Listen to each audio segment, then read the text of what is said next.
Los Cabos Drumsticks present Quarter notes. All right. All right. Okay, let's start the podcast. Okay, let's do it. Welcome to the Los Cabos Drumsticks Presents Quarter Notes podcast. Myself, Yes, Rich. Knox, and this is Dre, and you're Welcome, you, Dre. and you're Welcome, listening Dre. or watching. I'm excited for this this podcast. We are interviewing, hanging out with a drummer that I got to tour with. Ooh. Yeah. So a little bit of history. A little bit of history. Cool. A little behind the scenes. We actually know each other, kind of thing. So that's cool. I'm meeting this person for the first time. I still don't even know who it is. Well, I'll tell you who it is. Let's just go for it. Let's get into it. Come on, let's go. Okay. Our guest is a Canadian metal drummer based in Montreal, Quebec, originally from Vancouver. She's currently drumming for the Michigan-based metalcore rock band Conquer Divide, has played with the Anti-Queens, where we met. We did a tour together in Ontario, Dead Asylum, and has toured as session drummer with Nervosa, and I really hope I say this right, Intotile. Fuck. Let's go back. Well, This isn't getting out. edited out. No, this is not getting edited. Okay, Intro-till. Intro-till. It's There we go. close. I didn't look. I didn't look, and I jumped and I fell. Anyway, she's toured all over the world. She's the editor of Drumeo's online magazine, The Beat. She's also a judge for the hit Like a Girl contest, an international competition that promotes women and girls who drum, and a whole lot more. Please welcome to the podcast, Samantha Landa. Hey. What's up? Hey, Samantha. Good to see you. Do you prefer Samantha or Sam? I prefer Sam. If All you right. call me Samantha, it's like I'm in trouble and it's my mom. Okay, gotcha. All right. My bad. Henceforth known as Sam. Yes. Cool. I'm good. I'm not gonna get mad. It's All right. Awesome. So yeah, welcome to the podcast. Super stoked to have you on the podcast. I know Rich reached out, and when he mentioned that you were interested, I was super pumped. I've been following you on Instagram for a while, and lots of really awesome content, which we'll probably get into, and then the whole Drumeo thing. So yeah, it's really cool that you came on. yeah, I really appreciate it. I love chatting with other drummers. It's just who I want to surround myself with pretty much. And then getting a chance to tour alongside Rich and Danko, and that was an awesome experience. And you know, obviously I'm here as well as a Los Cabos artist, just wonderful people, great company, great products. And yeah, so I love what you guys are doing with the podcast, and I'm really excited to be part of it. Cool. Thanks very much. Okay. I got a question for you right off the bat. So we toured together like mid-pandemic, and it was like there was this little window where people were, it was like opening up and we could do shows again.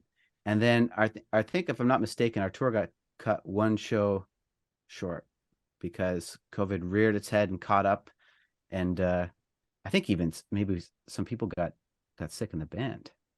That was you got yes, sick. I got COVID because of that tour, and two of us did. So Emily, also from the Anti-Queens, and I both got COVID from that tour, and that was the first time either of us had COVID, and no one else in the band got it. It was just the two of us. Somehow we were all traveling together and whatever, and the two of us got sick. Really, I mean, we were okay, but we were pretty sick for about a week. So I hope that we didn't give it to anyone else. I hope that you guys were okay. I don't think anybody in our camp got it. So that was pretty lucky. Good. Yeah, that was pretty lucky. But that was aside from that, it was a great run. It was great to play like shows again. And then you made it sound like that was it. It was all done from there. It was a good run. Yeah, if we call it a career after that. No. After that, it wasn't that long before you joined. Like that, we said goodbye. You got COVID, and then next thing I knew, you're playing in Conquer Divide. Can you tell us a bit about how that came to be? Yeah, so I actually got involved with Conquer Divide around the same time that I was involved with the Anti-Queens, and so I mean the difference was Conquer Divide was just kind of waiting to play any shows after it had come out of a hiatus. So the band's been around for about 10 years now, and I got involved in early 2020, which is also when I started playing with the Anti-Queens. That band has an interesting story in terms of how I got involved, because when it was first forming in like the very, very early stages of Kristen, who's the rhythm guitarist and songwriter, she was basically assembling this band and looking for people. And I was originally talking to her and trading ideas back and forth and having me as the original drummer. And at the time I had just started my first, I guess, real job working in public relations, and they were really wanting to do the thing and make this their career, and it just didn't work out timing wise. I knew I wasn't going to be able to be away regularly, and I had just started this job, and so we kind of said, okay, I guess it's not going to work out.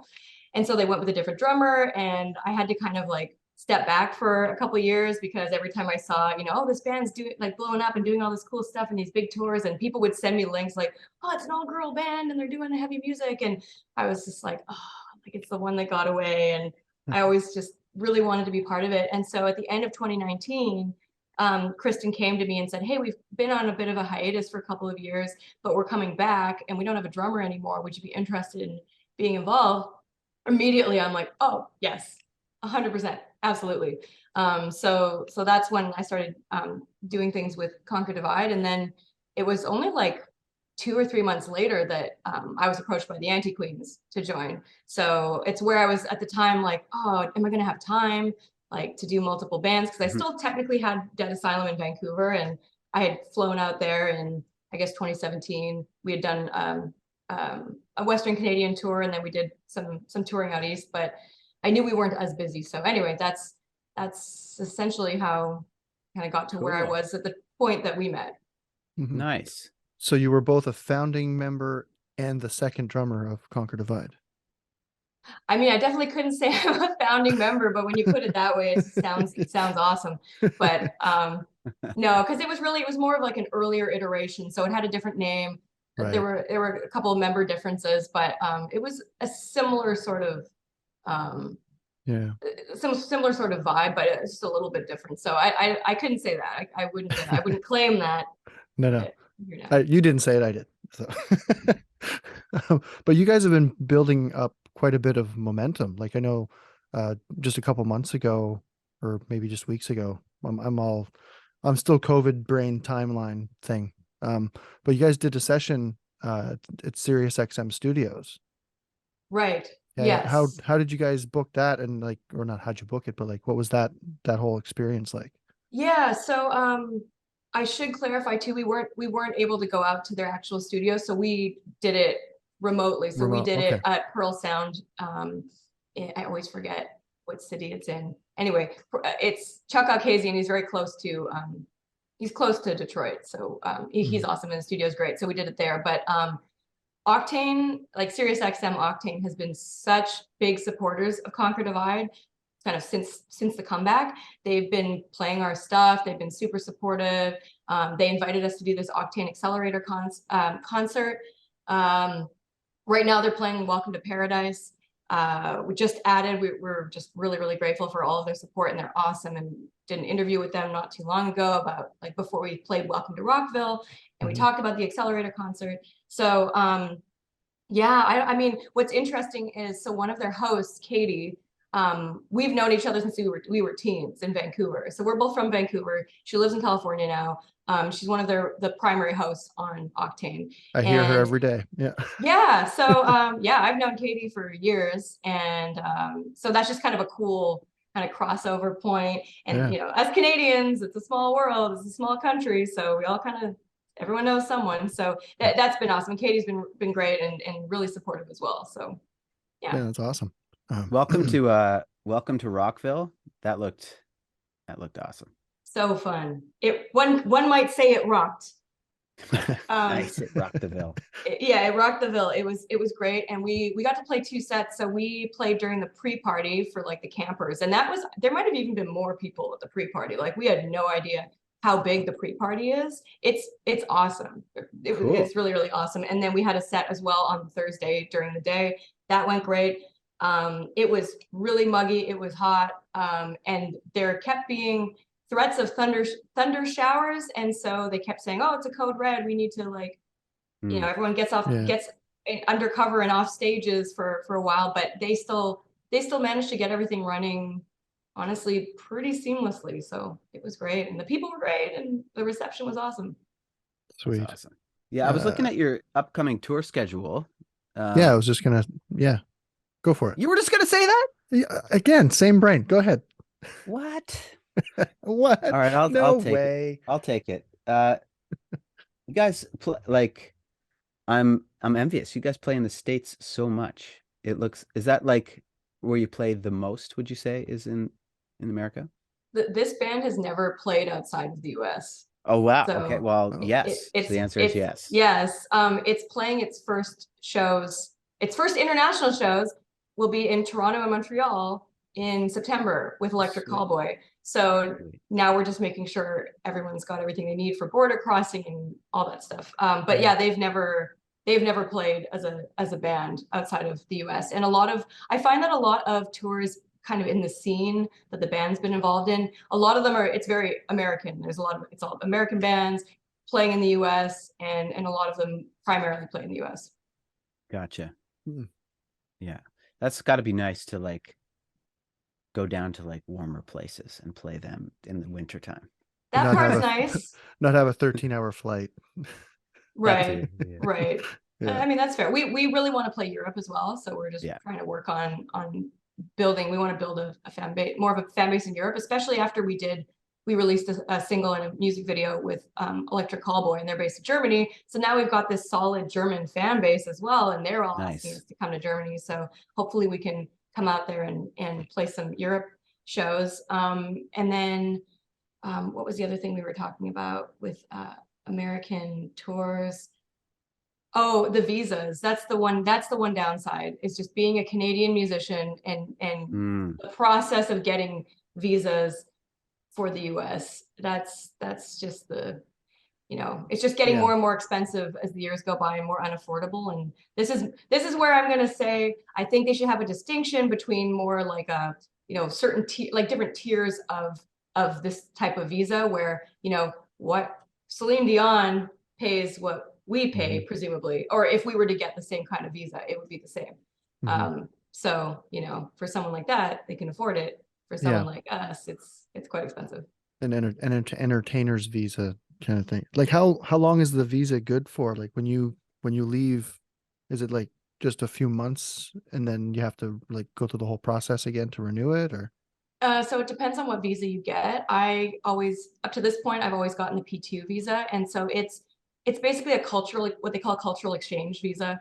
And so it's as good as long as your tour lasts. So if you want to extend it beyond, say, a single festival or a single show or a single tour, you have to have a certain number of what they call like engagements in the United States. I can't remember if it's like a maximum of like 40 days apart or something. So you have to show evidence of regular working activity in the United States, and then you're able to have it for, the time period needed to cover, say, a tour, a couple of one-off shows, maybe another tour. So you're able to, if you need to, but you do need to have like regular activity. Right.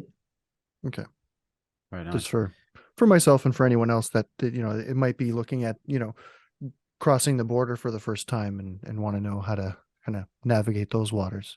I would love to add one disclaimer too, is that if you're going to be doing it, if you're going to be crossing the border as a Canadian, just do it the right way, do it the legal way, because if you don't have a visa and they find out you're playing paid gigs and festivals and touring, they can ban you, I think, for like 5 years, is what I've heard of before, is where, so I just want to say and emphasize, get the visa, do it the right way. It sucks. I hate that we have to do it, but it's not worth going around it, because it's just, you're putting your entire band at risk if, if you're like the one band member that doesn't do it, and then, the band wants to go back and you're holding them back, then you might find yourself without a band. Yeah, I mean, if you're a Canadian band and you're looking to tour in the US, you'll get like one visa that covers all the band members, and then each band member will need to submit like a scan of their passport and fill Okay. out like an individual page, but you'll submit it as a band package. So for Conquer Divide, I'm the only Canadian. So I'm the only one that has to, you know, complete a visa application, and I could still get denied. I've never been denied a work visa, but you know, it's just, you just never know. So it's always a nail biter waiting for approval to come in. And my visa approval came in like days before we were going to play Welcome to Rockville. We had a fill-in drummer hired and all this stuff, and he was rehearsing, and you know, bless him. We appreciate him very much. But yeah, my visa got approved like, yeah, right Just before. the 11th hour. Yeah. Thanks for learning those tunes, and bye. Yeah, Hey, he's I've had that happen before. yeah, I mean, it sucks, but at the same time, No, I'm you know, just kidding. you want to be able to do that so that if you need that, someone else will do it for you, you know. And 100%. as a drumming community, that's kind of what we do, right? Yeah. And he was really, really nice about it. And he was very supportive. He's like, I'm so glad that you get to do it, and I'm so happy for you. And I really felt like it, you know, he was just genuinely really great. So, you know, for if I need a fill in at some point in the future, you know, we know who to call. There you go. I had the same experience when I was joining Danko. So I like never played a show with them. So I didn't really feel like I was part of the band. Like, sure, I was like in the band, but not really in the band. And same thing, like this, we were touring the States, and we haven't really done too much in the States, but this was like a month and maybe like 6 weeks, touring around. And anyway, yeah, like the same deal. Visa would not come through. It kept like getting delayed. And like the shows were coming up. I'm like, I'm not even gonna be in this band. I'm like gonna lose this opportunity because of this stupid visa. And then like I missed a couple shows. So the previous drummer was like just stayed on for a couple shows, which was nice. And yeah, anyway, I finally got around into it. But yeah, they're always, and I think to add to your point, I think aside from the band, I think like that's something that can always be on your record when you like, so every time they pull your name up and you go in, it's like, oh, here's this liar coming in here. Let's make sure that pull them aside and make sure they're not lying about anything else. Yeah, I had gone down once for a music video, and they'd pull me aside, and because they didn't believe that I was just doing a music video and I wasn't being paid, and I was just doing this, like, why would you, they're like, she's like, why would you do this for free? I'm like, A, I'm crazy. B, I said I have a full-time job. She's like, what do you do? I told her, and yeah. But anyway, so I got pulled aside, and I'm like, oh my God, are they really not going to let me in just for like, because a music video? I'm like, I'm flying myself down. Like, no one is paying for any of this, and this is just me going down. I'm going to be in the video, and like that's literally all I'm doing. And I had plenty of proof that that's what I was doing. But anyway, so then I spoke to another agent who I think has dealt with a lot more musicians, and he's like, oh yeah, he's like, he can see my record of visas, and he's like, oh, I can see that you've done this, you know, you've had these visas in the past. I'm like, I do it right, like, but you know, it's just it's so scary when you're like, you feel like you've just done something wrong, and you're like, I know I'm not doing anything wrong, but I mean, that's no different than going down for like a vacation trip or anything. You just happen to be on a video shoot while you're there, like, you know. For me, it's like going to the liquor store and like I gotta pay, and it's like still like underage me is still like, and like I'm just like so nervous, like I could ask for my ID. Anyway, I haven't had that problem in a long time. The beard probably helps. I think probably the beard, helps. they're like, he can grow a full beard. We know he's but he's legal. Have you seen like high school kids now? Like they've got bigger These beards. kids are hairy, right? They really are. To be honest, it honestly hasn't happened to me in a long time either. But I still get nervous. Like I can't look the person in the eye. But anyway, it's even like I know exactly what you're saying though. Like going to the border guard, like it's like I totally agree. Like you've done nothing wrong, but like it's like you have my life in your hands right now. Yeah, there's so many. I mean, you hear about so many horror stories of people getting pulled aside for no reason at all, and they get detained, and they're there for like, you know, they miss their flight, or the, you know, the whole thing gets canceled just over something stupid, like, you know, having a bottle of water in their bag or something. You know what I mean? Like, I did miss my flight because of that music video story, but so did like 40 people. So yeah, because the lines were crazy long. That's Oh, I But bet. amazing. Yeah. I was still not happy. I Right. got there 11 hours late. Yeah. And on that Yikes. note, let's get to our first drummer pick. All right. All right. Hey. Who wants to go first? Dre, you brought us here, so you take us. Are you ready? I'll go Yeah. first. Are you ready? No, I'll go. I'm fine. I'll go. All right. It's fine. I'll go first. All right. So we kind of have a loose theme. Loose. Hard music, let's say. Could be Metal. metal adjacent. Guys that play, or girls, or drummers that play heavily. I like that. Heavily. Okay. Influenced heavily. Okay. Okay. All right. I'm gonna go way back. I'm gonna go like when I was a kid growing up. I have an older brother who listened to all the 80s metal, right? Like, the Motley Crue and the Ozzy Osbourne. I guess I'll just come right out and say it. Ozzy Osbourne Tribute, the live album that was recorded with Randy Rhoads. The drummer on that was Tommy Aldridge. Mhm. So growing up, that record was always in my ear. So yeah, that, especially that live album, just because his energy on that, like, because he didn't play on the first couple studio albums. So the energy he brought to the live show and the interpretations that he did, I mean, still to this day are, the versions of songs that people should listen to. And funny enough, I was listening to that album when I was traveling on a gig. We were traveling up, it wasn't very far away, but we're driving on the highway. That album was playing, and before I know it, I look at the speedometer and I'm going like 140 on the highway, and sure enough, good old RCMP officers coming the opposite way. So immediately in the rear view, the lights flash on, turns around. Anyway, he saw that we were playing in a band, and he told me to slow down, and I didn't get a ticket, Said, which was Tommy Aldridge. Tommy Because Aldridge, am I I said, right? dude, Tommy to thank. I said, listen, man, I was listening to Tommy, and he was like, dude, Respect. what a guy, He's like, Tommy Right? gets me revved up too. right? He's like, that's how I caught up to you. Nice. And Tommy is still like the amount of energy that guy has, and he's in his like early 70s, I think. 72 years old. Yeah. Yeah. It's nuts. Mhm. Yeah, I saw something he did. I think it was for Drumeo recently. And Yes. I was like, wow. Breaking Yeah, down more- tracks and Mhm.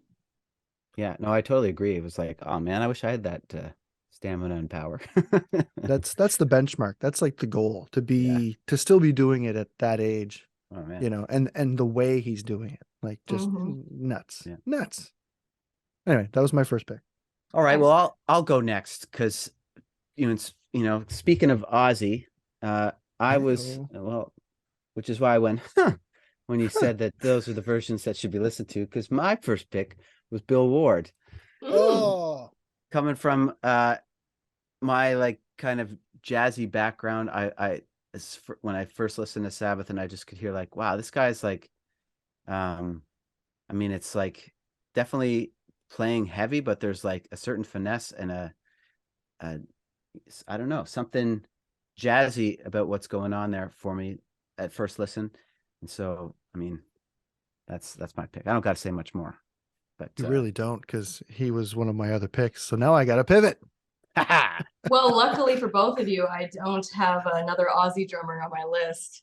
Right, sweet. I will preface this by saying I love to bring up drummers who I think are underrated. So, because I had so much, I was telling you guys earlier, I was really struggling to just come up with drummers because I work for Drumeo. I'm exposed to drummers all day, all long, all the time.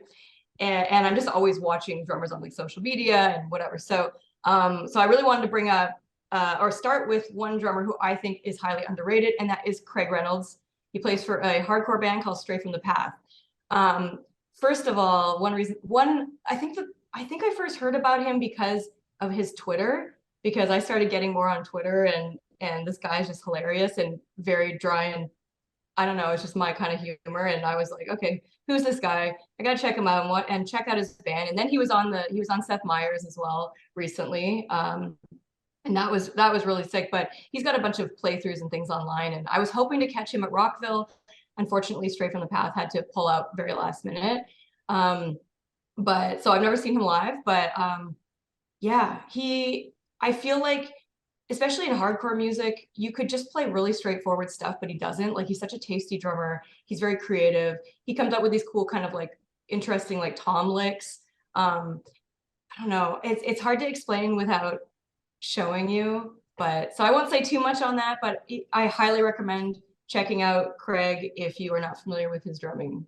Yeah. I was gonna say, you could just you have a drum kit there, right? Just hop on the kit and show us. Like, easy. Yeah, I have guitars more accessible, and they aren't even mine. My drums are not here. They're Greg's, but yeah. Yeah. That's great. Yeah, I will check him out. Yeah, definitely checking him out. For sure. We went back and forth, Sam and I, about us trying to learn Destroy Everything by Hatebreed, and I'm still working on it. I kind of like, to be honest, I haven't been a great student of the double bass drum, but yeah. It's Sam, commitment. I don't remember the last time I even touched a double bass drum. Well, I had it like, you. I figured like I want to learn this, and so I messaged Sam and she gave me some tips, and then which is crazy because a buddy of mine that I grew up with, it's from the same city I am in Mirror Machine, New Brunswick. You probably know him, Sam, is Mike Machine. Oh, and he's the fastest double bass drum pedal player in the world. Oh yeah. And I met Mike in Vancouver. Yeah. Yeah, and he went that way, and I literally went the complete opposite, like full on, like single pedal, So your powers combined, unstoppable. Right. No, he's way better than I am. Three pedals. 3 pedals. The triple pedal. The triple pedal, yeah. Jonathan Moffat does it. Yeah, that Eloy, not Eloy, what's his name? He just did a thing on Drumeo. Eloy Casagrande? Yeah, no. El Estepario? That's the one. On his Instagram, he had that triple pedal. Oh yeah. It's like that. Yeah. Yeah, that's crazy. Anyway. Yeah. I'd be curious to try that. He's nuts. He is. And you read, it's like you'll read comment sections on like drummers' videos, and it's almost impossible to find a drummer that has no negative comments. Like everyone, even the best drummers in the world, objectively, technically incredible, they'll still have haters. I swear, you can go through all his comments, and everyone's like, I give up. Like, this guy is like next level. Like, I don't think I've ever seen a hate comment on Estepario's content. No, I have. Cool. Yeah, no, that makes sense. I haven't seen any. And I think it's because he seems like a super nice guy. He's clearly worked on the craft to the point where he's on like a master level. Like, he's like a high wizard, druid, or whatever you want to call it, right? Like, so he's like a level 490 right wizard. He's gone Super Saiyan. Like, yes. Go ahead. I was gonna make a Dragon Ball Z reference, but well, by all means. No. The moment's over. It's gone. Yeah. Well. All right. Ruined it. Okay. So go ahead. I don't know that much about Dragon Ball Z, except that I remember watching it as a kid, and just like you could, like, it's kind of a brilliant genre of cartoon or animation, just because you can really drag an episode out, because it's just like and then for like 10 minutes. So I don't know. That's like my takeaway from that show is like, wow, these guys are really getting like like one battle or one fight literally lasts. Yeah, it's like 10 episodes. I really want to know what happens, because these guys are ready. Well, it's no different than a soap opera. Yeah, that's true. I want to see El Estepario. I'm trying to think, who would he? Okay, first of all, who would you want to see El Estepario battle in like a drum off? And Eloy. How do we? Okay, him and Eloy in a drum off where it's like and it's like edited very just animated. You got to make Drumeo make that happen. We do need to have some sort of like real drum battle. I don't mean like, oh, it's 2 drummers on drum kits, and no. like way more intense, way more animation. And I think those are the guys to do it. Yeah. Yeah. I think it'd be just coming off the top of my head, guys. Drummer Survivor. Yeah. I don't know what they do. I don't even know if it's like some of it's drumming related, some of it might be like drummer adjacent related. I don't know how, but like, and then I don't know. Some people just get, I don't know. The guy in the khakis tells you you're gone, and you're Yeah. What would the you know, they have like the immunity thing. Immunity. Oh yeah, like when he puts the flame out, like when they leave. Or you're It's talking like a about some little kind of, like a tiki. It's like a little statue, and you get like you have it when you have immunity. I don't know. I haven't watched it since I you was win the like, challenge. Yeah. yeah, exactly. So like that would be, I don't know, the head of your, I don't know, some historical drummer. Wear I like don't know. you get to wear like a splash symbol necklace. Yeah, and then they remove it, and they're like, "I'm sorry, I need to remove the splash," and you're like, "No, Yeah. And it's like all like drama. Yeah. Wah, wah, wah, wah, Right. bing. A gong. Yeah. It would Yeah. definitely be a The gong at be the in end. this. Yeah, for sure. Yeah. Can I take us back to something you mentioned earlier? So the band lives in different places in Yeah. So Okay. the band is headquartered in Greater Detroit. So we all go there. We always meet up there before like a tour or whatever. So the two guitarists live just outside Detroit, and then one is in Austin and one is in Boulder. Cool. Nice. I Wow. want to go to Boulder. Yeah. But Boulder, that Colorado. wasn't yeah. Wow. That wasn't but I was gonna say, like, so you mentioned you like also work outside of drumming, and yeah, so you're able to work remotely. Yep. Before we get into that, I want to know, do you do remote stuff with the band ever? Like, is there any kind of like if there's like writing going on or anything like that, do you ever do that? Yeah. So for the new album, for example, I would, you know, they would kind of give me, I would say that the guitarists usually are working on the song, and it has a pretty defined structure by the time the rest of us are kind of involved. And you know, if they're working with a co-writer or a producer on it or whatever, and then when it would come to me, and then I could say, well, I think this could use this drum part here, or I would change that, or like, could we do this? Or I remember that there was I think it was when Welcome to Paradise was first being written, and I remember getting some videos of like the guitar part of the song and saying, does this make sense rhythmically? Would you be able to play this? And then I think it changed a little bit since that initial video, but yeah, so usually what I'll end up doing is I will, for ideas, sending back ideas and writing, I'll usually record something in MIDI, like on the electronic kit, and then I'll send that over like in context so that they can hear what it would sound like with that drum part. Nice. Mhm. Yeah, we did sounds similar to how we did our last record. The guys would just I get like pretty flushed out ideas, and then kind of get to add my parts on, and a little bit of back and forth. And Yeah. What a world. This band's always been used to collaborating remotely. I think there was maybe at some point they all lived together. This is before I was in the band, but yeah, the band's kind of built on that concept that we're bringing together people from different places, and we all just have to trust that each member is doing their part, and they're working on things, they're writing, they're practicing, and we're all communicating, and it seems to work really well. That's awesome. Gotta love the age of technology. Oh yeah. And like, imagine, I don't know, 20 years ago we couldn't do this, and now you can have a band around the world and make it work, and you can tour together and you can write together. Like, it's really the technology has brought us so far with music. Mm-hmm. Yeah, it really has. Yeah, JC lives in Finland now. Oh, really? Yeah. wow. Yeah. And Danko's still in Toronto, and then I'm in little old PEI. So we're doing it. You know so you know well, you know just as well as I do. Yeah. We do whatever we can to make it work. And imagine if we didn't have that technology during the pandemic, and you know, people were able to write music together during the pandemic, even when they couldn't be together. So and we were able to share that music online, and I think that's just I'm very grateful. That's one of the things I'm grateful for, kind of coming out of that experience. Yeah. Yeah.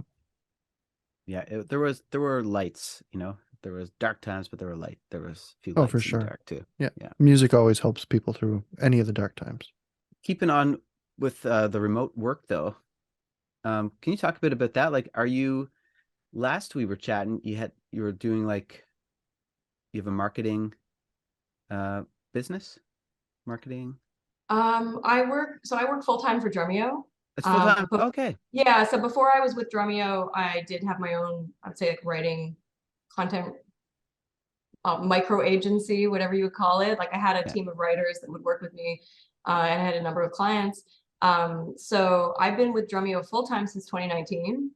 So it's been awesome because I've been remote the whole time. So I mean, I live across the country from Drumeo. Drumeo is based in BC near Vancouver.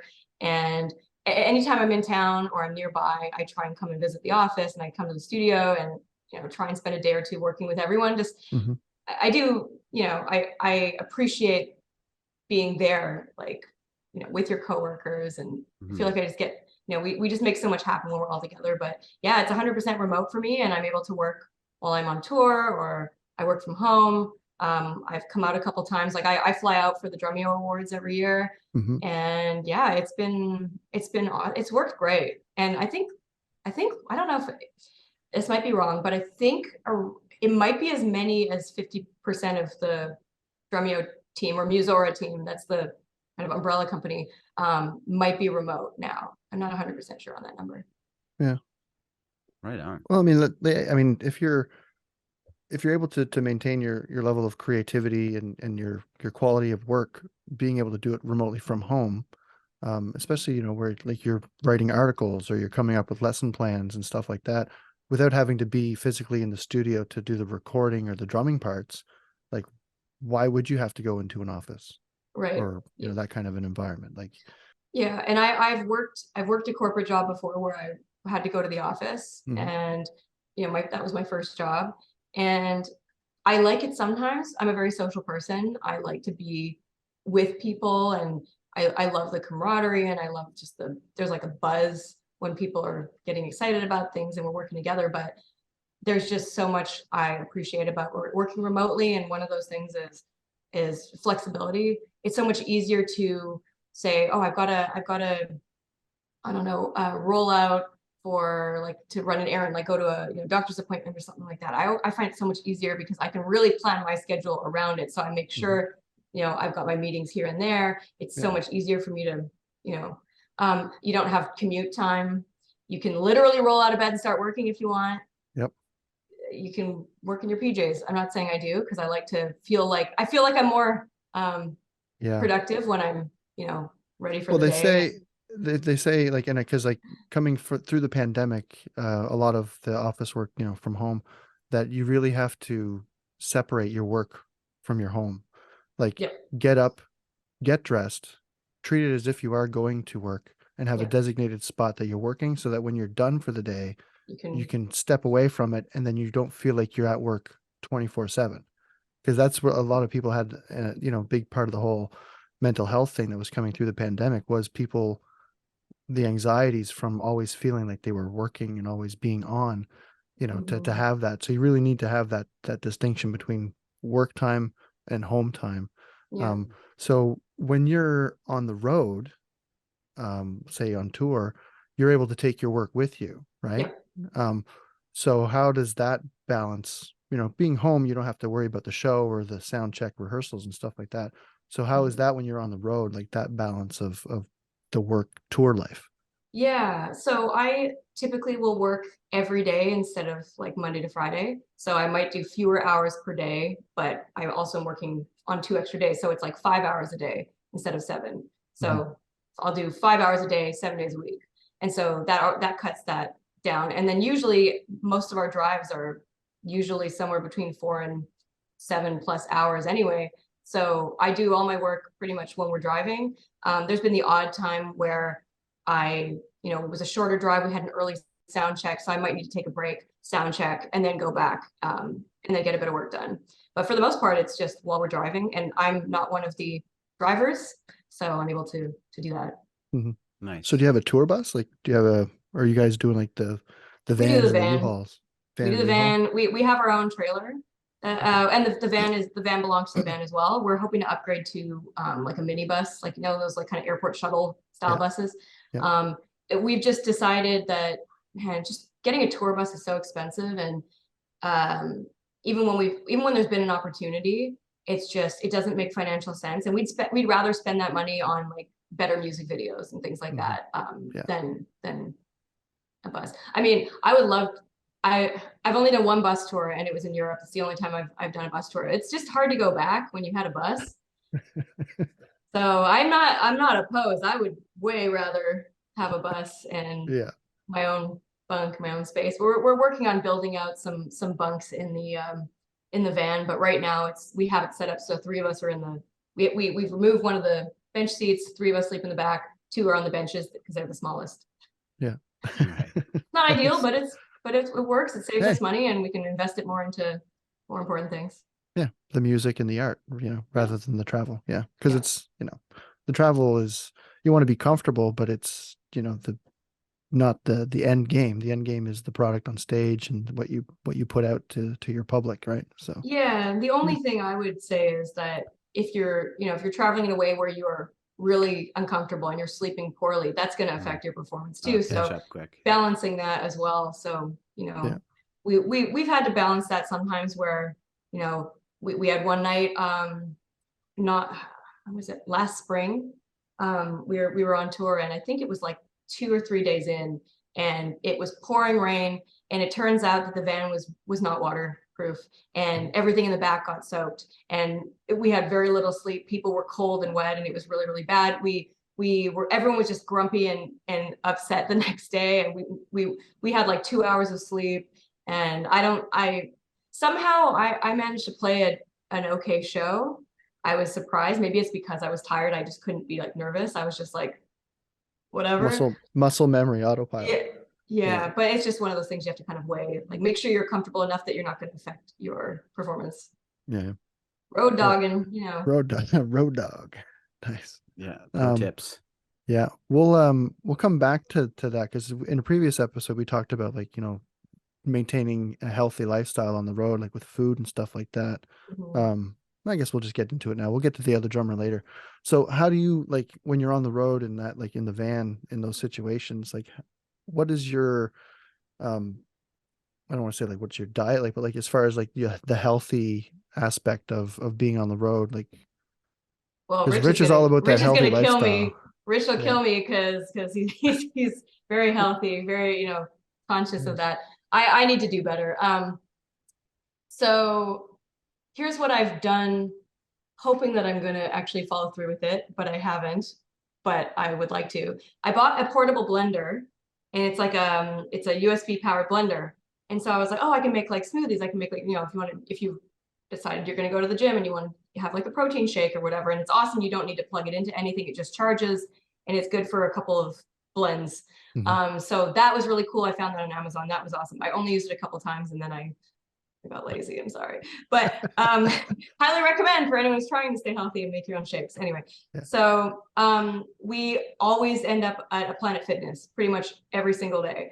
We go there to take showers. Sometimes people will work out. I have not been one of those people, but I just recently, because we don't have any immediate shows coming up, and because the last time I tried to get into a workout routine, I went too hard and I hurt myself, and I went from 0 to 100. I tend to do that. So I've just started getting back into it. I'm going very slowly and gradually, and I think this time it's gonna be better. But yeah, that's hard to eat well, especially if you're on the go the whole day. I applaud you on the bringing the blender. That's huge. I know, I always be bringing a big suitcase, and it's always so full, and I'm kind of jealous because some of the other guys always seem to be able to pack so light, and my stuff is just full of elastic workout bands, a blender, some foam roller, something protein powder. It's just the obnoxious amount of stuff that I'm bringing. But I did find that the blender is a huge thing. If you could just get some greens every day, even just that, it'd be just do some kind of green smoothie, protein in it, sure, but that'd be enough. But yeah, nice work. I mean, going to the Planet Fitness, just do like a quick 10 minutes, 20-minute thing. Doesn't have to be Doesn't have to doesn't be a have to be lot. but Yeah. the other thing I was gonna say, I don't know if you eat meat or chicken, but like getting the rotisserie, you don't. No. No, But the right. rotisserie chicken is always a good It's a tour good staple grocery, for good people. drink. Yeah. Yeah. Okay, so you're a vegetarian or vegan or Yes, vegetarian? vegetarian. Okay, yeah, yeah. That must be challenging on the road then, in order to get all the proteins and stuff that you need.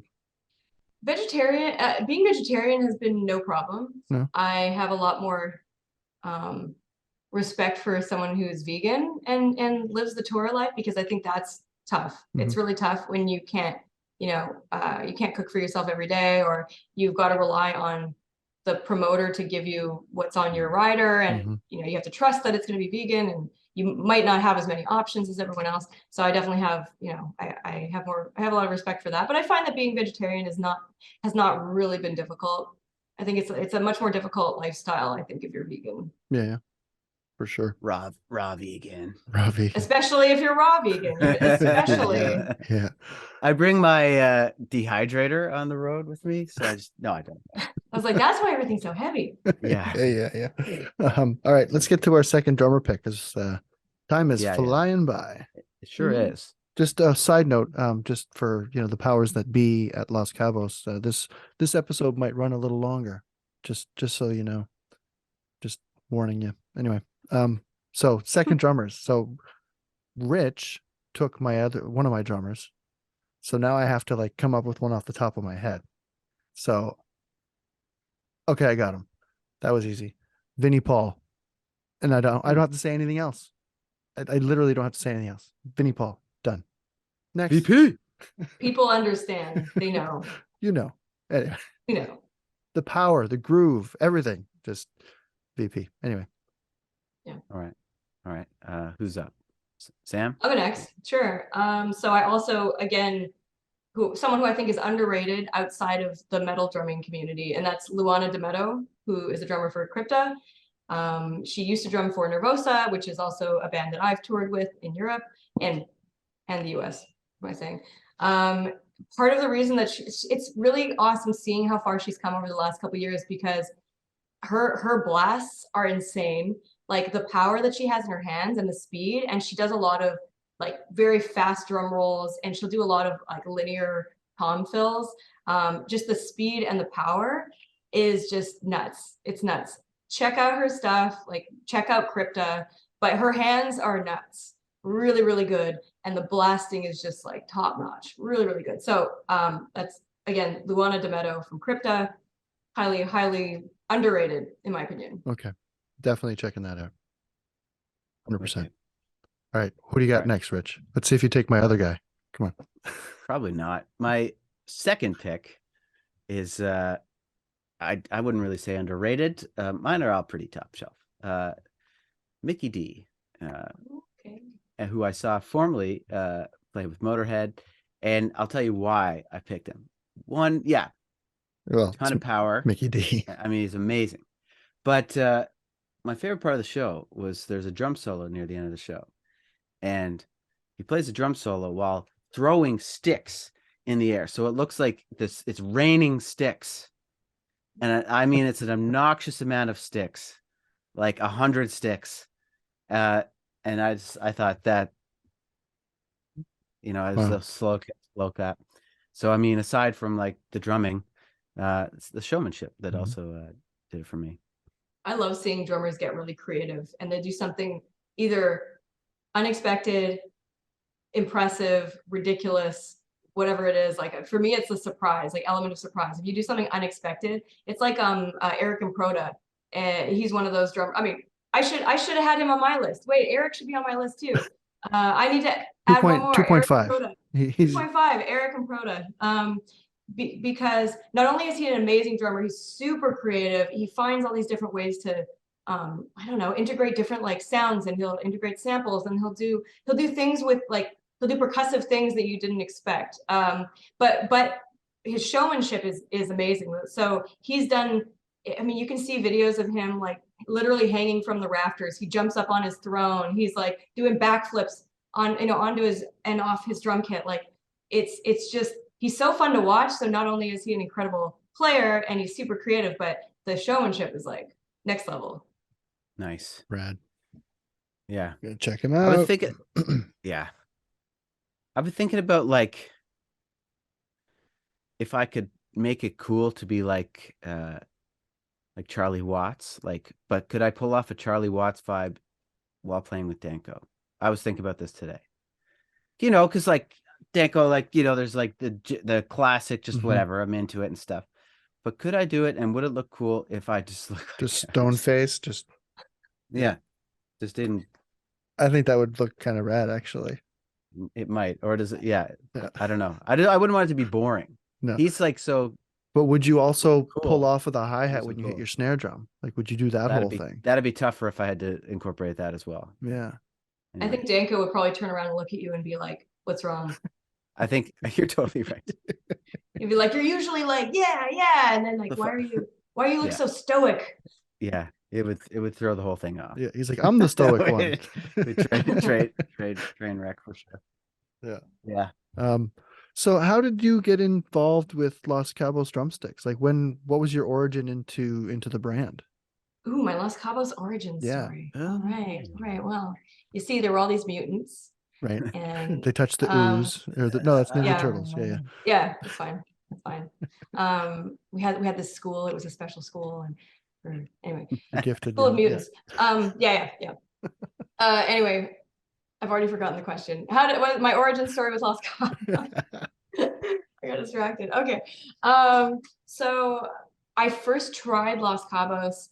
I feel like I was either at a music store or I was like at somebody else's jam space. And it was, do you guys know Chris Warunki? He's a Vancouver drummer. He used to play in a band called Omnisite. I think he's been a session guy as well. But he showed me, I can't remember if I think he's currently a Los Cabos artist, but he's the one who showed them to me. And at the time, I was playing Vic Firth. I don't remember I can't remember what the model is, but we'll bleep that out anyway. Yeah, you bleep. Yeah, the brand that shall not be named. That's like beep, beep, beep. Yeah, I used to play. But anyway, I always found that those sticks had like this coating, and I really didn't like it. And it was like the one thing that it always bothered me. But I'm very brand loyal, so when I find a product that I think is like good or good enough, I'll usually stick to it. But so I had just been playing those sticks for years, and I was like, they're good enough. But I always hated the lacquer. And so Chris showed me these sticks, and he's like, "Oh, I play Los Cabos," and I was like, "Oh, these are nice. They have more of like a natural finish. They feel like just like the sticks that I'm used to, but they don't have that annoying varnish that I really didn't like." And then a couple years later, I have a friend who's a Los Cabos artist in the UK. It was Ben Turk from Glory Hammer, and he said, I was about to do some more this touring with Nervosa, and he said, "Are you interested in Los Cabos? I could put you in touch with the rep." And I was like, "Yeah, actually, those sticks are awesome." And I hadn't had a chance to play a lot more with them, and so that's how I got hooked up with Phil. And they've been nothing but awesome to me. And the products are awesome, and the people, to me, a lot of the times, it's the people that really make the company, and you can really tell how much they care about what they do and how much they care about drummers, and the whole story behind how Los Cabos started. I love too. It's just really heartwarming. It's just very, I don't know, like family business, and they were doing furniture, and it's like, well, this makes sense. We'll do drumsticks. So anyway, that's my origin story. Yeah, that's 1,000% correct about the whole family vibe. And now, are you a White Hickory or a Red Hickory player? I'm a Red Hickory player. Okay. Yeah. See, I'm playing Red Hickory now. I'm changing sticks. So right now I'm using the 55 AB Red Hickories. Because they didn't when I placed my order, they didn't have any White Hickories in stock. So I was like, oh, I'll take Red Hickory. So I'm kind of getting a vibe for them. But I'm mainly a White Hickory guy. I'm coming down from like the rock White Hickory down to extra or 5B intense, and now I'm doing the 55 AB.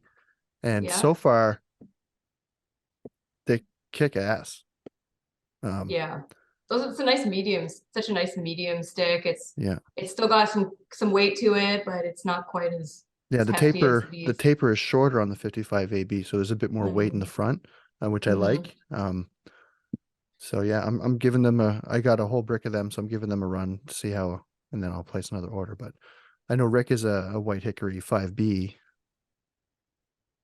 And I'm a Red Hickory 5A. I called you Rick. Why did I call you Rick? I said Rich. I was like, who's Rick? I Who's was like, Rick? I was like scanning my brain for like who we talked about a guy named Rick on this. Who does Rick play for? I got something in my throat and it came out as Rick. It's Rick all right. Mox. Ricky. Rick Locks. Ricky. Rick Locks. Ricky. Yeah. Hey, Ricky. I play these. Look at this. These 5B hickories. They're There you go. beauties. Nice. Yeah. Nice. And I have a pair back there, but I gotta get up to. So what are you on? What do you play? Yeah, what model are you on? I do the Red Hickory 5A intense. So they have a little bit extra length. I like the longer stick. Mm-hmm. Yeah, Nice. I was always the longer stick, and then when I had a pair of regular 5Bs, 5B reds that I was kind of getting used to. So I kind of got used to the shorter stick. Now I'm kind of digging the 16, just the regular length. Because I choked up on the other sticks anyway, so it wasn't like I was getting more reach out of it. But now, being that it's shorter, I find I can get a lot more downstroke or whatever you want to call it. Mm-hmm. Yeah.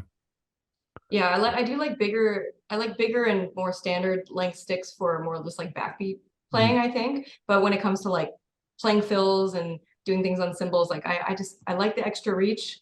Yeah. And I just like the way that they're weighted. I don't know, they just feel really like even to me. I feel more like it's an extension of my arm. Yeah. So you also judge, we mentioned that for the Hit Like a Girl. Yeah. How did you get involved with them to become a judge? And follow up to that is, since there have been, and maybe it's not just because of that contest, but there's been a lot more women that are kind of coming up in the scene. How do you feel? Because I would think that what you're doing and the bands that you're playing with, the style of music, your involvement with Drumeo, that you would be one of the top influencers with women in getting into drumming. So how do you feel about, being an influence towards young women and that involvement with the Hit Like a Girl program? Yeah, I'll start with that first. I feel guilty because I don't put out as much content as I would like to.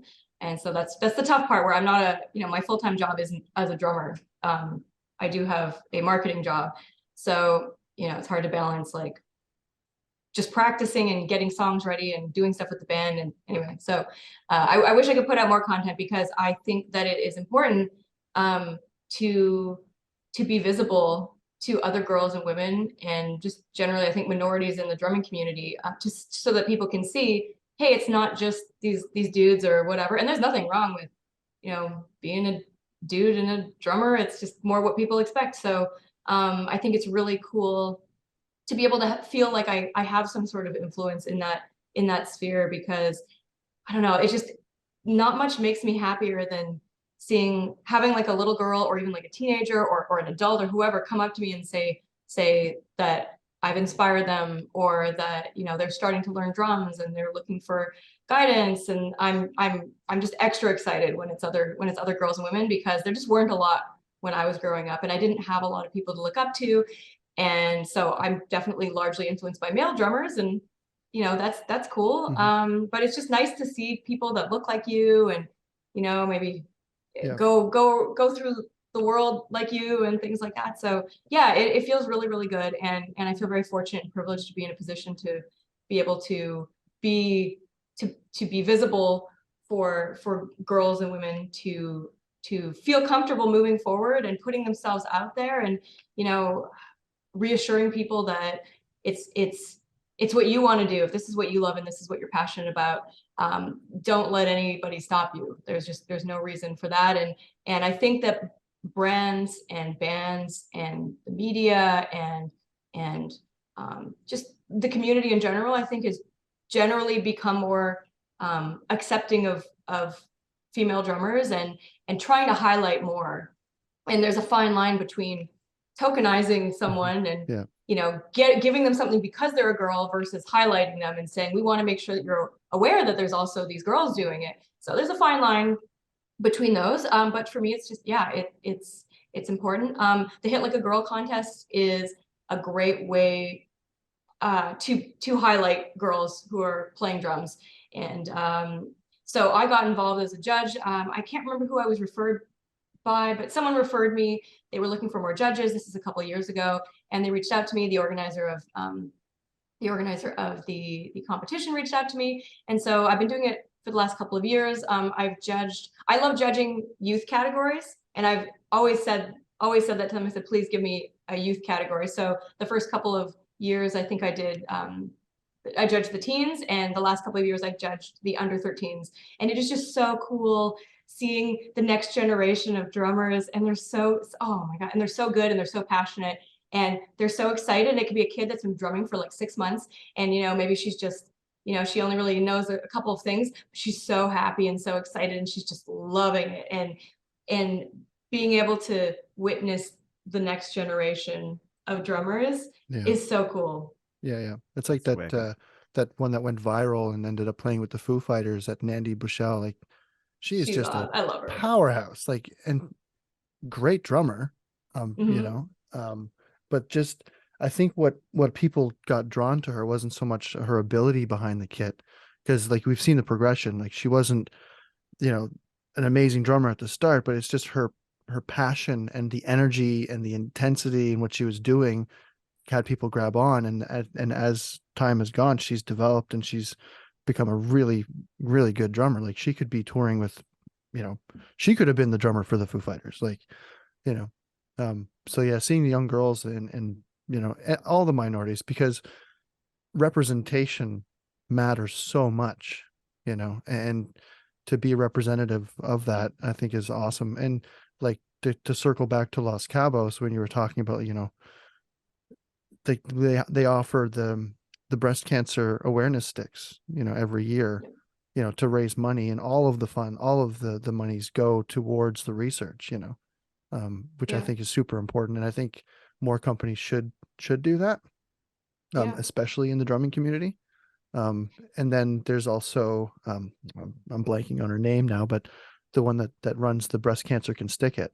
Name starts with an A. April.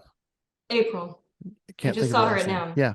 You know, and her story is just an amazing story. Anyone that, you know, well, maybe I'll link that in the description too somewhere, you know, just to check her out. I mean, we'll probably try to have to get her on the podcast at some point too.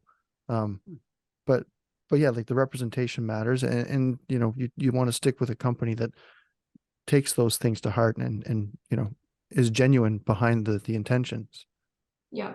And to me, that's important, that it's not about tokenizing. It's not just like, oh, we know we're going to make more money doing this. I mean, yeah, it's a smart marketing decision because 50% of the population is girls or is women.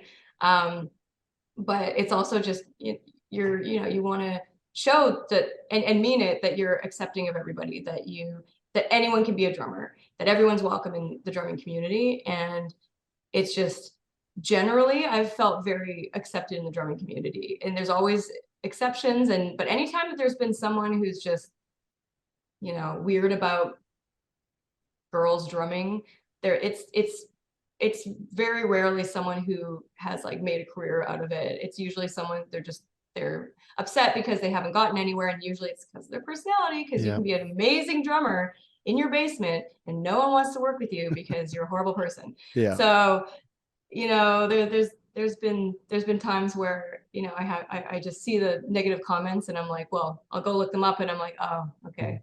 Never mind. I don't have to take you seriously. This is so fine. This is fine. No response required. No. Do you, like, as I don't want to dive too deep into this, but as a woman drummer, do you find you have any issues with like people sliding into your DMs and any of that kind of crap? Yes. Oh man. Oh God, the feet guys. It's always the feet guys. Can you send me a video of just your feet? I just want to see your feet drumming. I just want to see, can I see some pedal tutorials, and I don't trust anyone anymore. Like No. there have been enough of these that I no longer see the best in people when they're asking to see foot cam. Nope. To me, they all have a foot thing, and I can't trust them. So and it sucks because it makes me not want to post foot cam. Yeah. But I get quite a few. I have had quite a few foot messages over the years. To have the confidence to slide into somebody's DMs like that. Like I cannot fathom. I come from a different. I'm an old man, so I come from, pre all of that. I messaging and sending pics and all that stuff. Like I come way before that, so I just don't understand the logic behind any of it. I think there's no logic. Lack of logic. Yeah. I mean yeah, and I'm like there's people out there that you can pay to do that, and they'd be happy to do that for you. Yeah. I'm like, I don't want you to make turn my passion into something like something icky for So yeah, I get those. I just get people being like, I got a message the other day that they replied to one of my stories and they said, I would fight through a mosh pit for you. I mean, at least that's harmless. That's harmless. It's not like the feet guys, it's fine. But yeah, I'll get people in my DMs. Yeah. I saw you play. I just want you to know, like, I could get to the stage, but I should make fun.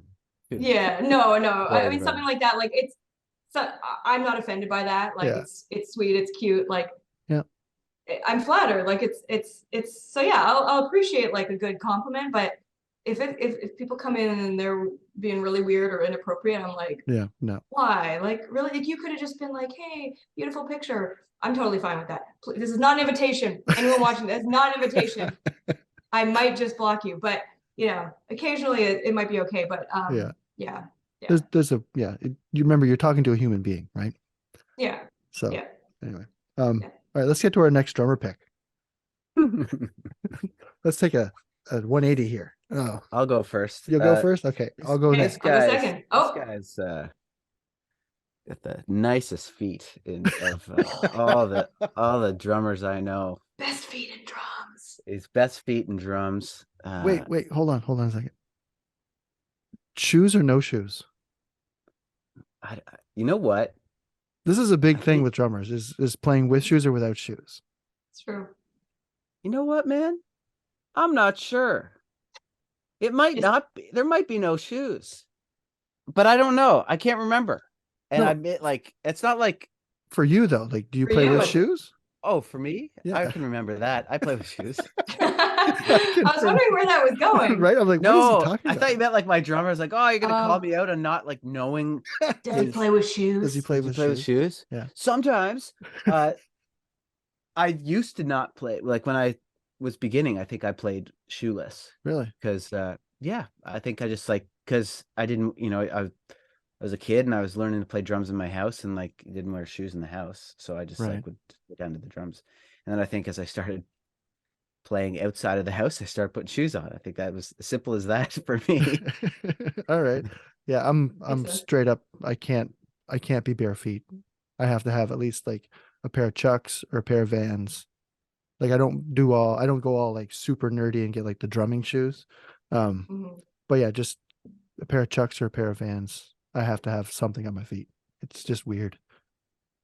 That makes sense. Rich, do you have a certain type of drumming shoe that you prefer? Well, what is your ideal drumming footwear, my good sir? You know what? We just like kind of our like stage clothes are just like all black. So it's not much more than a black, like, I guess like I do like kind of something close to if it's on the lighter side and like a Vans, something like a okay, so you're not like a but I'm not like a sneaker, like a sneaker. I don't track want shoe. Yeah, I don't want like I tried that before, but they just kind of feel like I don't know, there's too much. I don't want that much cushion, so I think, but not something super heavy either. Like I couldn't like wear like Blundstones or something.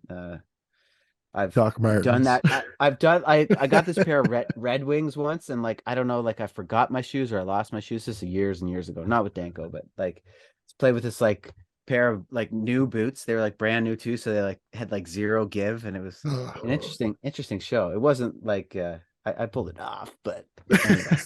Not to brag.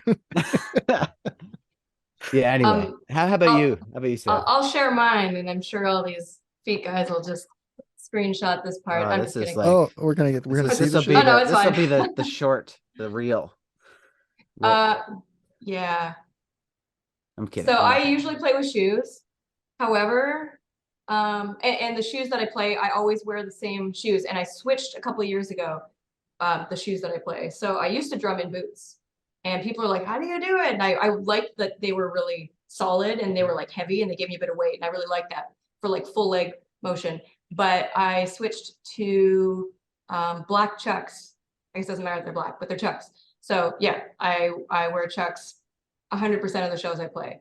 But when I'm practicing on my electronic kit at home, which is a couple days a week, I'm too lazy to put on shoes, and so I drum in socks. Oh, yeah. And it's kind of good because my practice pedals at home are just like they're just like these old eliminators. They're rusty, they're heavy, they're pretty, they're squeaky, they're not great. And then my pedals are my usual pedals, and the ones I play on my acoustic kit are the Demon drives. They're direct drive, they're smooth, they're whatever, maintained. So it's kind of cool because I get used to playing with or without footwear. I get used to playing on chain drive, rusted old pedals, and my nice ones. And so I found that it just means that if I ever had to play on somebody else's stuff, or I didn't have my shoes or whatever, like I could still play it. Yeah, That's smart. I can't play the bass drum without my Yamaha FP9 pedal. Like I just couldn't do it. Couldn't do it? No, I need that Can't pedal. tell it. Okay. It's all about the gear. It's all about the gear. Okay, never mind. Okay, good. Yeah, I was like, I think he's being sarcastic. I actually, of course. I'm kind of similar. I have like all sorts of different pedals, and yeah, and situations. Same at home, socks or bare feet. Occasionally shoes. But yeah, there's something to that, making it a little bit tougher on yourself, and then you get to the thing, and it's like, ooh, this feels nice. It's like when you're practicing, do you practice with like a heavier stick than you would normally use on stage, or do you use the same stick all the time? I use the same stick all the time. I used to do that. I would practice with 2Bs. This is years ago, like years and years ago, and I just found that it didn't really make a big difference for me, and it actually threw me off. Yeah, it does. It didn't feel the same. Yeah, I agree. Because the heavier stick isn't necessarily going to work on your technique. Your technique is going to work on your technique, right? So yeah. that's the whole thing I was getting to with the pedal too. It's like, I mean, yes, I love my bass pedal. Like, don't get me wrong, but if I didn't have it, I'd still play the show. Like, you get through it. You got to adapt. You know, the house kit pedal's fine. It's fine. It'll do. Man, I don't know. I use this house pedal. I probably might have told the story before, but like we're playing like some Canadian Music Week thing. This is years ago, different band. For one, I just hate those things. I hate those showcases. I never feel as worthless and just like get off. You know, like you're just like going on there. It's so quick, and it's like you're like it's like a factory of bands. Anyway, so I was like, I had my pedal there too, and then I was like, the changeover is so quick. It's like, I'll just use this pedal or whatever. And like, I don't know if somebody like had changed the beater on it or something, but anyway, the pedal broke during the middle of a song, and like you only got like 25 minutes or whatever. So just like a loser, I'm trying to like play like the bass drum part on the floor top. It just like sucks, and like it's like either that or just nothing. But anyway, that's so don't use the house pedal. I would love to not use the house pedal in any situation. Yeah. Like, I mean, something could be said, and this is maybe an unpopular drummer opinion. Hey, format for the next future podcast. What's your unpopular drummer opinion? Oh, nice. I like it. So here's my unpopular drummer opinion. I think generally it's about the player and the technique and not the gear. However, for like super speed metal, when you're playing like super fast ankle technique, it is easier and it takes less effort to use a direct drive or certain types of pedals than others. So somebody who's used to playing like a trick pedal, and they're playing 240 BPM singles, and then you put them on like an old Demon Drive, or not an old Demon Drive, an old Iron Cobra. I think that they're going to struggle playing what they normally would, because it's really about like such fine motor movements. I think that it's going to be tough at those speeds. And I don't know, it'd be like playing 250 BPM a drum roll, like single strokes with a smaller stick, and then somebody gives you this big stick and they ask you to do the same thing. It might be tough. Yeah. So that's my unpopular drummer opinion. It's some rare exceptions, but I hear it. It sounds definitely agreeable. Makes sense. I would agree to that. All right, let's get to the drummer pick. Let's do it. Okay. All right, let's go, Rich. All right. Nicest feat in drumming. Who is it? Back to that. Meshuggah? Mario. No. Mario Duplantier. Plantier. Agreed. From Gojira. Got to see him play live once, and I mean, you really can tell when you're just watching someone live. It's just like the little things. Like, to me, I've seen some like so many amazing technically proficient drummers, and he had that, but also just like there was like a space and just a fluidity that was special to his playing, I thought. And it gave me a good feeling. So, and that's all I'll say about that. Awesome. Agreed. Cool. I'll definitely be checking him out. Yeah. I love that's what I like about these drummer picks, is like there's always somebody that you're sleeping on, or you forgot about, or you haven't heard of. So yeah. I'll go next, just because the reason I've chosen this person is a similar reason as Mario, and this is someone I've been telling everyone to pay attention to for years and years and years, and he always ends up on like my lists of underrated, like, you got to check this guy out. And I mean, he's a known drummer in the drummer world, and but I still think he should be even bigger, and that's Anoop Sastry. And so some of the, he's played with like Monuments, Intervals. He kind of comes from more of like the gent kind of scene. He's been doing a lot of like virtual instruments lately, doing like grooves and samples and stuff like that. He was also on Seth Meyers really recently, like a couple weeks ago, I think, and that's just super cool for him. But super, like, just great guy as well. But his playing, I feel like his grooves, he has such a good sense of pocket, and a lot of drummers that play in that style can't always play the slower stuff and really get in the pocket and the note spacing. It's just so tasty. Like, it just feels good. There's just certain drummers that just make you feel good, like right where the notes fall, and listening to his playing, it feels just good, and it almost relaxes you. Yeah. So yeah, Anoop Sastry, 100%. Cool. Awesome. Sorry. Is Seth Meyers having like a rotating cast of drummers? Yeah. Yes. There's always a sit-in drummer with the 8G band. It's awesome because it's always somebody totally different style. Like, he had Nate Smith, he had Joey Castillo. He gets a mention in every podcast. Your boy. Just deal with it. He does seem to get a mention. I got to throw him in there somehow. Tanner Wayne was. Tanner's so good too. Yeah. There's so many good drummers that go on that. Anyway, I didn't get the invite. So good to know. So my last pick might be, I don't know. I guess the band is known, particularly internationally, and the fact that they're big in North America still, I think, blows everybody away and baffles their mind. And that band is a little band by the name of Rammstein. Yeah. So Mr. Christoph Doom Schneider, he's like the perfectly built watch. Like, he's always so solid, precise, perfect part. Everything he does, it just fits the music. And the thing that I like about him is no other drummer in the genre that I've heard anyway plays a solid 4 on the floor. Like, just always. It's just it's always there. So you're always getting that bottom end, that just kicks you right in the teeth. And then the stage show. I mean, he makes it look effortless. He's barely he's just so fluid with what he does as well.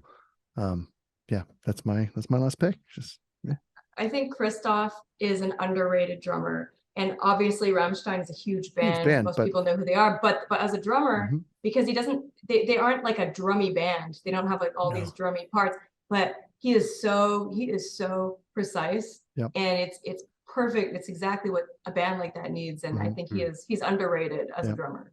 Yeah, he was no, you go ahead. No, please. Do, sir.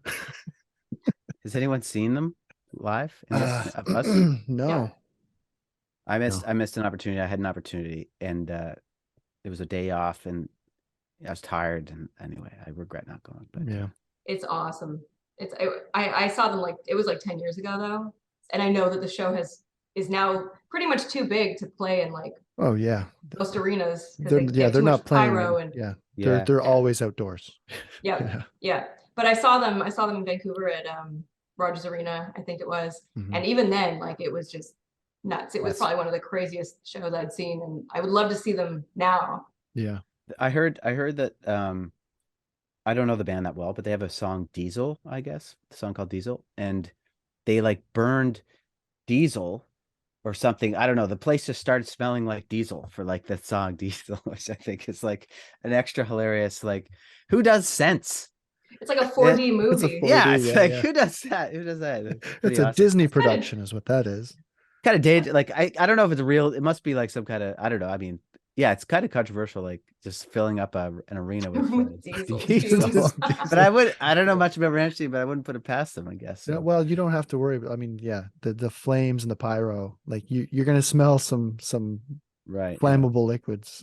Can I just say that as someone who listens to mostly metal and mostly bands that have kind of dark lyrics, I could not imagine bands, singing about the stuff that they usually sing about, having those scents.